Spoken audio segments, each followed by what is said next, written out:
முதலாக பெண்களின் வாக்கு ஆண்களின் வாக்கை விட அதிக அளவு பீகாரில் உள்ளது. அதே போல பீகாரில் பெண்களின் வாக்குப்பதிவு ஆண்களின் வாக்குப்பதிவை விட மிக அதிகமாக கடந்த தேர்தல்களை விட உள்ளது என்பது இதற்கு சான்று. ஏனெனில்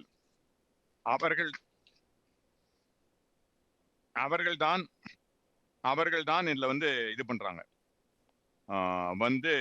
ஆண்கள் வெளியூர்ல போய் வேலை செய்யறதால அவங்க தான் இதுல பங்கு பெற முடியாம போயிடுச்சு.